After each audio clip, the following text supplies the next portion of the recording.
Hello all, welcome to IAC. Boycott Maldives అనే statement ఇప్పుడు social మీడియాలో కావచ్చు అండ్ వివిధ న్యూస్లో కూడా సర్క్యులేట్ అవుతూ ఉంది.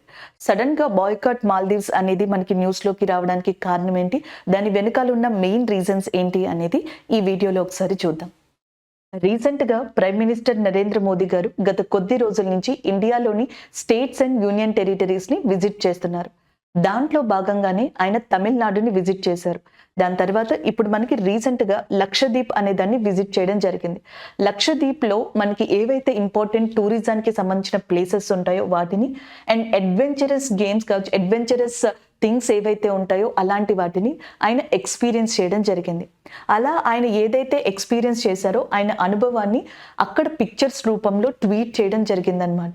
సో ఆ ట్వీట్లో లక్షద్వీప్కి సంబంధించిన కల్చర్, లక్షద్వీప్ యొక్క పీపుల్ అంటే అక్కడ ఉన్న ప్రజల యొక్క మనోభావాలు అండ్ ఆ ప్రజలు ఎలా రిసీవ్ చేసుకున్నారు, అక్కడ ఉన్న టూరిజం ప్లేసెస్ ఏంటి, అడ్వెంచరస్ థింగ్స్ ఏమున్నాయి, ఇలాంటివన్నీ కూడా మెన్షన్ చేయడం జరిగింది.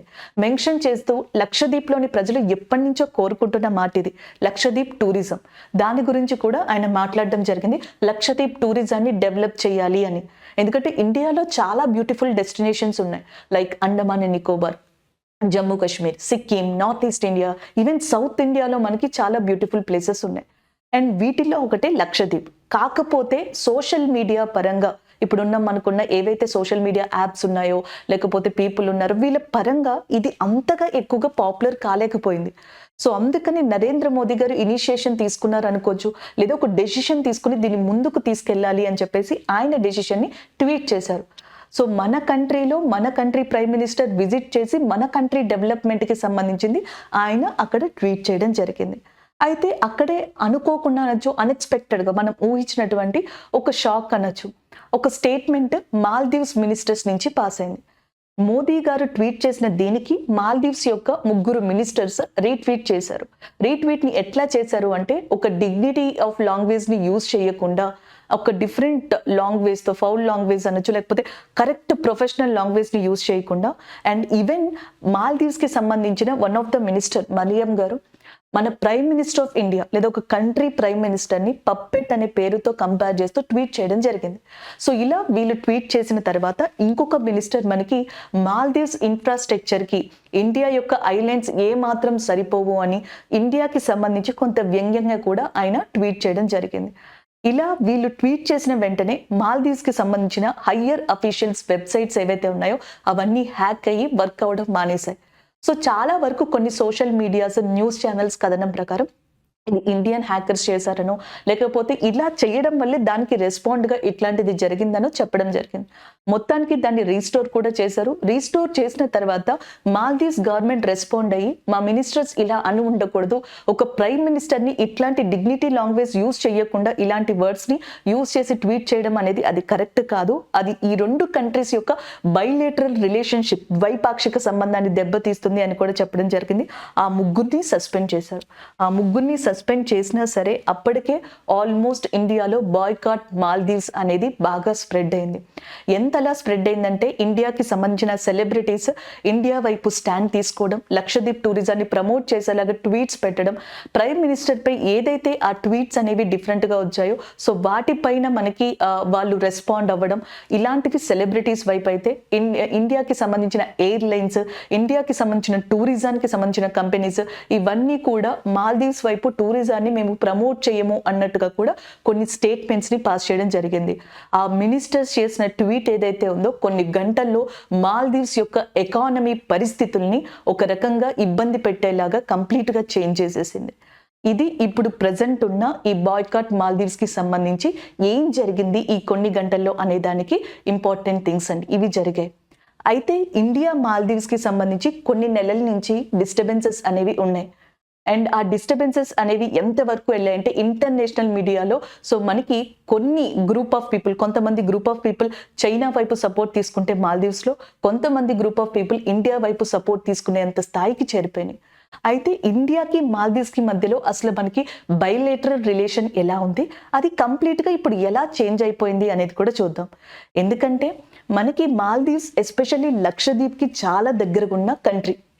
అంతేకాదు, సో మాల్దీవ్స్ లో అంట దాదాపుగా మనకి 1192 ఐలాండ్స్ ఉన్నాయంట. Almost 1200 islands as per updated data, and 1192 islands ఉన్నాయి అక్కడ. అందులో కేవలం 187 ఐలాండ్స్ లో మాత్రమే ఇన్హాబిటేటెడ్, అంటే అక్కడ పీపుల్ ఉండడం కానీ టూరిజం కానీ ఇవన్నీ డెవలప్ అవుతుంది కేవలం 187 దీవుల్లోనే. అయితే మాల్దీవ్స్ ఆల్మోస్ట్ 18th సెంచరీ నుంచి అండ్ 2022 దాకా డైరెక్ట్లీ ఆర్ ఇండైరెక్ట్లీ ఇండియా యొక్క అసిస్టెన్సీని పొందింది అనేది ఆ ట్రూత్ లేదా ఫ్యాక్ట్ గా చెప్పొచ్చు. 1887 నుంచి 1965 వరకు కూడా మాల్దీవ్స్ కి కావాల్సిన ఎసెన్షియల్ గూడ్స్ ఏవైతే ఉన్నాయో అవన్నీ ఇండియా నుంచే అందాయి. ఒకానొక సందర్భంలో అసలు మాల్దీవ్స్ కి సంబంధించి వేరే కంట్రీలోకి ఆ రూలింగ్ అనేది వెళ్ళిపోతుంది, వేరే పీపుల్ చేతుల్లోకి, వేరే ప్రజల చేతుల్లోకి ఆ రూలింగ్ వెళ్ళిపోతుందన్న టైంలో, ఏ కంట్రీ మద్దతు ఇవ్వని టైంలో ఇండియా తన వైపు స్టాండ్ తీసుకుని 1988లో మాల్దీవ్స్ తరపున పోరాడి తిరిగి మాల్దీవ్స్ ని రీఎస్టాబ్లిష్ చేసిన ఒకే ఒక్క కంట్రీ ప్రపంచంలో భారతదేశం అని చెప్పొచ్చు. అదే ఆపరేషన్ క్యాక్టస్. 1988లో ఆపరేషన్ క్యాక్టస్ అనే దాన్ని ఇండియా మాల్దీవ్స్ లో లాంచ్ చేసింది. దీనికి కారణం మాల్దీవ్స్ ని 1988లో సడన్ గా మాల్దీవ్స్ యొక్క రెబిలియన్స్ అలాగే తమిళనాడుకి సంబంధించిన ఒక మిలిటెంట్ గ్రూప్ చుట్టుముట్టాయి. సో ఎంతగా చుట్టుముట్టాయంటే అక్కడున్న అధ్యక్షుడు కూడా హెల్ప్ కోసం చాలా కంట్రీలని కంప్లీట్ గా మనకి అడగాల్సిన పరిస్థితి వచ్చింది. ఆ టైంలోనే ఇండియాకి సంబంధించిన 500 పారా ట్రూప్స్ అనేవి మాల్దీవ్స్ వెళ్ళడం, ఆపరేషన్ క్యాక్టస్ అనే దాన్ని లాంచ్ చేయడం, మాల్దీవ్స్ కి సంబంధించి ఎవరైతే అపోజ్ చేశారో వాళ్ళందరినీ కూడా అక్కడ మట్టు పెట్టడం, అండ్ ఆఫ్టర్ దట్ మాల్దీవ్స్ ని తిరిగి రీఎస్టాబ్లిష్ చేసేలా చేసింది కూడా ఇండియాని.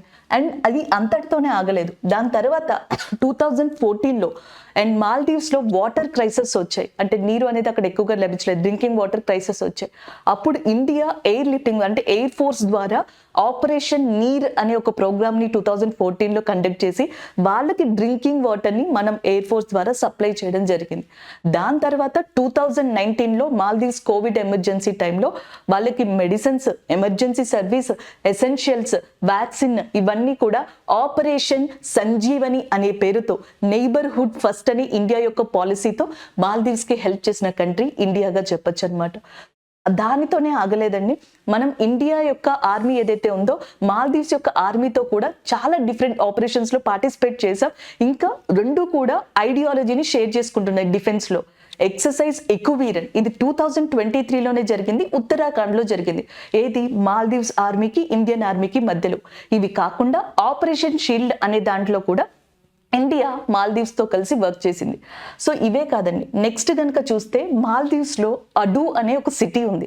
ఆ అడు సిటీని డెవలప్ చేసింది, అలాగే అడు సిటీలో ఇన్ఫ్రాస్ట్రక్చర్ ని డెవలప్ చేసింది. ఏ మినిస్టర్ అయితే మాల్దీవ్స్ ఇన్ఫ్రాస్ట్రక్చర్ అనేది ఆల్మోస్ట్ లక్షద్వీప్ ఐలాండ్స్ కి సరికాదు అన్నట్టుగా మాట్లాడారో, సో అదే మినిస్టర్ కి సంబంధించిన మాల్దీవ్స్ కంట్రీలో అడు సిటీలో ఇన్ఫ్రాస్ట్రక్చర్ కోసం బిగ్గెస్ట్ పార్ట్నర్ గా అయ్యింది భారతదేశమే. అంతేకాకుండా ఇక్కడ ఒక డ్రగ్ రీహాబిలేషన్ సెంటర్ ని కూడా ఏర్పరిచింది ఇండియానే. అండ్ దాంతో పాటుగా అండ్ మనకి మాల్దీవ్స్ లోని ఒక ఇంటర్నేషనల్ ఎయిర్పోర్ట్ కి కావాల్సిన ఇన్ఫ్రాస్ట్రక్చర్ ని మాల్దీవ్స్ లోని ఒక సిటీలో 2022లో నేషనల్ పోలీస్ అండ్ లా అనే కాలేజ్ ని ఎస్టాబ్లిష్ చేసింది ఇండియానే. అండ్ అంతేకాకుండా మాల్దీవ్స్ లో మనకి ఎవరైతే అఫీషియల్స్ ఉన్నారో లైక్ పోలీస్ కి సంబంధించి, అడ్మినిస్ట్రేషన్ కి సంబంధించి ఆ అఫీషియల్స్ కి కావాల్సిన ట్రైనింగ్ అందిస్తుంది కూడా ఇండియానే. సో ఇన్ని మాల్దీవ్స్ కి ఇండైరెక్ట్ గానో డైరెక్ట్ గానో అసిస్టెన్సీని ఇస్తూ వస్తున్న కంట్రీ ఇండియాగా చెప్పొచ్చు. అలాంటి ఇండియాకి మాల్దీవ్స్ కి సడన్ గా మనకి డిఫరెన్సెస్ రావడానికి కారణం 2017లో మాల్దీవ్స్ ఫ్రీ ట్రేడ్ అగ్రిమెంట్ అనే దాన్ని చైనాతో కుదుర్చుకోవడం జరిగింది.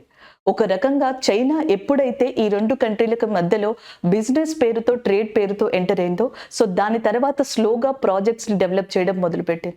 తర్వాత స్లోగా బైలేటరల్ రిలేషన్షిప్ స్టాండ్ తీసుకోవడం మొదలుపెట్టింది. దాంతో అక్కడ ఒక గ్రూప్ ఆఫ్ పీపుల్, ఒక వర్గం ఇండియాకి వ్యతిరేకంగా మారిందని కూడా చెప్పొచ్చు అనమాట. And June 21 international yoga day రోజు మాల్దీవ్స్ లోని ఇండియన్ ఎంబసీ ముందర Indians out, Indian military out అనే నినాదాలతో మాల్దీవ్స్ ఎలక్షన్ ఎలక్షన్ క్యాంపెయిన్ అనేది జరిగిందని చెప్పొచ్చు. మాల్దీవ్స్ ఎలక్షన్ క్యాంపెయిన్లో ఒక రకంగా అక్కడ ఏ పార్టీ బి పార్టీ అని కాకుండా pro China supporters party, pro Indian supporters party అన్నట్టుగా ఎలక్షన్ క్యాంపెయిన్స్ నడిచాయి. అండ్ ఫైనల్గా ప్రో చైనా సపోర్టర్ అయిన ఎవరైతే మొహమ్మద్ మొయిజు ఉంటారో ఆయనే విన్ అవ్వడం కూడా జరిగింది. సో అక్కడి నుంచి ఇండియా మాల్దీవ్స్కి సంబంధించిన ఏదైతే రిలేషన్ ఉంటుందో దాని మీద ఒక క్వశ్చన్ మార్క్ పడిందని చెప్పొచ్చు. ఇన్ఫ్యాక్ట్ జాన్ 8 నుంచి 12 మధ్యలో ఇప్పుడు అండ్ మాల్దీవ్స్ యొక్క ఎవరైతే ప్రెసిడెంట్ ఉన్నారో మొహమ్మద్ మొయిజు ఆయన చైనాని విజిట్ చేస్తున్నారు. ఈ నేపథ్యంలో మనకి ఇలాంటి బాయ్కాట్ మాల్దీవ్స్ జరగడం అనేది ఇండియా, చైనా, మాల్దీవ్స్ వీటన్నిటికీ కూడా ఇప్పుడు ఒక పెద్ద క్వశ్చన్ మార్క్ అని కూడా చెప్పొచ్చు అనమాట. అలాగే నెక్స్ట్ మన లక్షద్వీప్ విషయానికి వస్తే, ఎందుకంటే ఇండియాలో వన్ ఆఫ్ ద బ్యూటిఫుల్ డెస్టినేషన్గా లక్షద్వీప్ అనే దాన్ని చెప్పొచ్చు. లక్షద్వీప్లో one of the stand of attraction coral reefs, culture, అక్కడున్న మనకి ఎన్వైర్మెంటల్ ఫ్రీ పొల్యూషన్ ఏరియా, ఇవన్నీ కూడా దాని యొక్క బెనిఫిట్స్గా చెప్పొచ్చు. అండ్ సాధారణంగా 1947లో ఇండియాకి ఇండిపెండెన్స్ వచ్చిన తర్వాత మద్రాస్ ప్రెసిడెన్సీ కింద 1956లో లక్షద్వీప్ అనేది ఉండేది. దాని తర్వాత దాన్ని కేరళకి వైపుగా తీసుకొచ్చారు. దాని తర్వాత యూనియన్ టెరిటరీగా దాన్ని మార్చడం జరిగింది. సో ఈ గ్రూప్ ఆఫ్ ఐలాండ్స్ అన్ని ఒక రకంగా దాని తర్వాత యూనియన్ టెరిటరీగా ఏర్పడడానికి కాంట్రిబ్యూట్ చేసిన వ్యక్తి సర్దార్ వల్లభాయ్ పటేల్ గారుగా చెప్పొచ్చు. ఇది one of the important thing అని.